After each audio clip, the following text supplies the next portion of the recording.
আমি আর জেসি কিছুক্ষণ সময় কাটানোর পরে বিছানা থেকে উঠে জেসি আমাকে বলল, আমি একটা সন্তান নিতে চাই। বাহার বলল, কি বলছো? সন্তান নিতে হবে কেন? আমাদের তো একটা মেয়ে সন্তান রয়েছে, আমরা দুজন মিলে তাকে মানুষ করি, তাহলেই তো আমাদের হয়ে যাবে। জেসি বলল, আমি আমার নিজের সন্তান চাই। বাহার বলল, কেন? প্রিয়া কি আমাদের সন্তান না? জেসি বলল, প্রিয়া শুধু তোমার একা সন্তান, আমার না। বাহার চিন্তায় পড়ে গেল। শুধুমাত্র প্রিয়ার জন্যই জেসিকে বিয়ে করে বাহার। জেসির মুখে এমন কথা শুনে কিছুটা ঘাবড়ে গেল বাহার। জেসি বলল, চুপ করে আছো কেন? আমার কথা জবাব দিচ্ছ না কেন?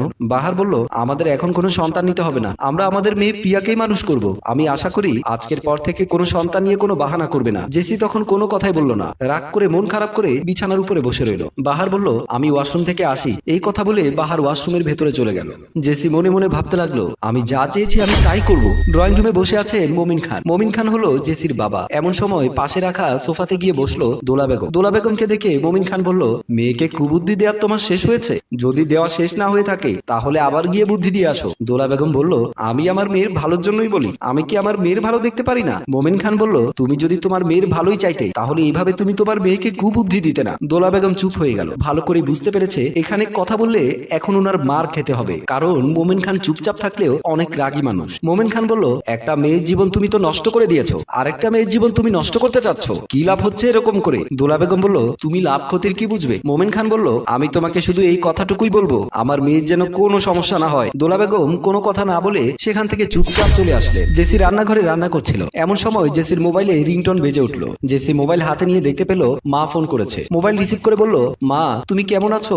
দোলা বেগম বলল, আমি অনেক ভালো আছি, কিন্তু তোর কথা আমার খুব মনে পড়ছে। সেই কবে গেছিস আমার কাছ থেকে? জেসি বলল, কি বলো মা? মাত্র 10 দিন হয়েছে তোমার কাছ থেকে এসেছি, এই কয়দিন তোমার কাছে অনেক দিন হয়ে গেল। দোলা বেগম বলল, কি বলিস মা? আমি তোর মা, আমার কাছ থেকে 2 দিনের জন্য গেলে আমার কাছে 2 বছরে মনে হয়, আর তুই তো গেছিস আজকে 10 দিন, আমার কাছে তো 10 বছরই মনে হচ্ছে। জেসি বলল, আমাকে যখন দেখতে ইচ্ছে করছে তাহলে চলে আসো। দোলা বেগম বলল, আচ্ছা মা, তোর এই সৎ মেয়ের খবর কি? জেসি বলল, এই মেয়েকে নিয়ে তো সমস্যা, আমি সন্তান নিতে চাচ্ছি কিন্তু তোমার জামাই নিতে চাচ্ছে না। দোলা বেগম বলল, স্বামীকে সুযোগ দিলে মাথায় উঠে যাবে, যত পারিস স্বামীকে দাবাই রাখিস। তুই যদি তোর স্বামীকে দাবাই রাখতে পারিস তাহলে দেখবি তোর স্বামী তোর সামনে মাথা উঁচু করে কথা বলতে পারবে না। জেসি বলল, কিভাবে রাখবো মা? তোমাদের জামাই তো আমার কথা শুনতেই চায় না। দোলা বেগম বলল, কিভাবে শুনবে সেটা তো তোর ব্যাপার, মনে রাখবি স্বামীকে যদি হাত করতে না পারিস তাহলে এই সংসার তোর হারাতে হবে। এই কথা বলে দোলা বেগম ফোন রেখে দিল।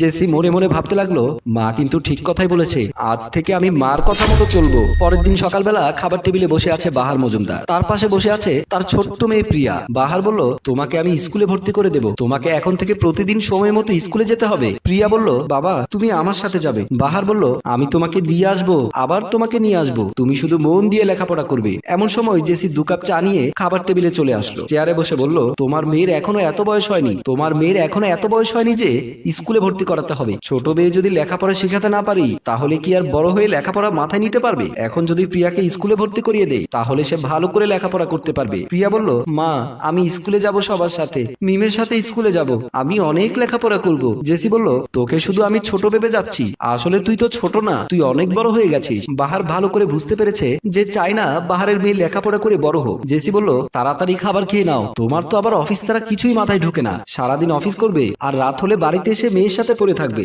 এই হয়েছে তোমার সংসার। বাহার বলল, ঠিক আছে, মেয়ের সামনে তোমার আর এসব কথা বলতে হবে না। এই কথা বলে সামনে রাখা চা নিয়ে বাহার খেতে শুরু করলো। পড়ার টেবিলে বসে পড়ছিল ছোট মেয়ে প্রিয়া। এমন সময় জেসি এসে বলল, সারাক্ষণ লেখাপড়া করে কি করবি? এত লেখাপড়া করার দরকার নেই, বাবা বলেছে আমাকে লেখাপড়া করতে, আমাকে লেখাপড়া করে বড় হতে হবে। তোর বাবা বলেছে লেখাপড়া করতে আর আমি বলছি লেখাপড়া করতে হবে না, এখন থেকে সংসারের সব কাজকর্ম তুই করবি। এই কথা বলে পড়ার টেবিল থেকে প্রিয়াকে সরিয়ে দিল। আর জেসি বলতে লাগলো, এইভাবে এই মেয়েটাকে শাস্তি দিতে হবে। কিছু সময় পর দেখা যাচ্ছে প্রিয়া বালতিতে পানি নিয়ে সিঁড়ি মুছতে লাগলো। এমন সময় বাড়ির ছোট ছেলে এসে বলল, প্রিয়া তুই কাজ করছিস? প্রিয়া বলল, মা আমাকে কাজ করতে পাঠিয়েছে।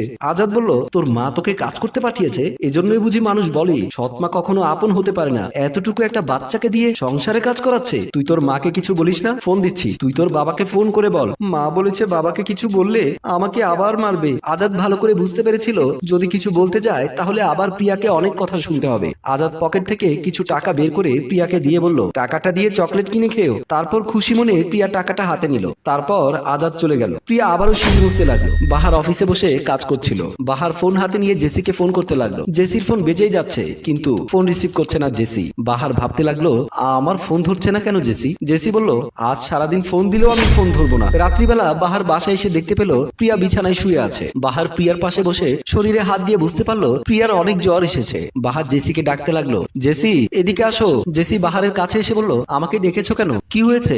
বাহার বলল, আমার মেয়ের শরীরে জ্বর আসলো কিভাবে? জেসি কোনো কথাই বলছে না, চুপ করে রইলো। বাহার আবার বলল, কথা বলছো না কেন, আমার মেয়ের সাথে কি করেছো তুমি? জেসি আবার ভয় পেয়ে গেল।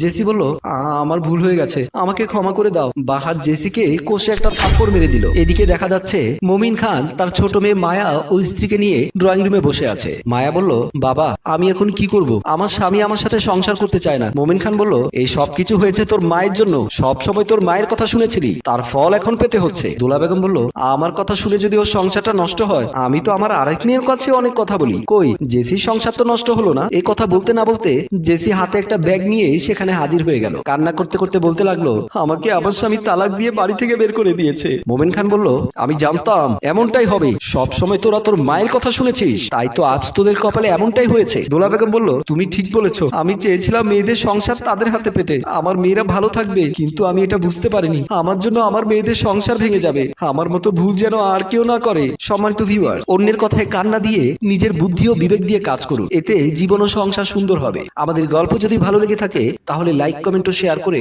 আমাদের সাথেই থাকুন। ধন্যবাদ।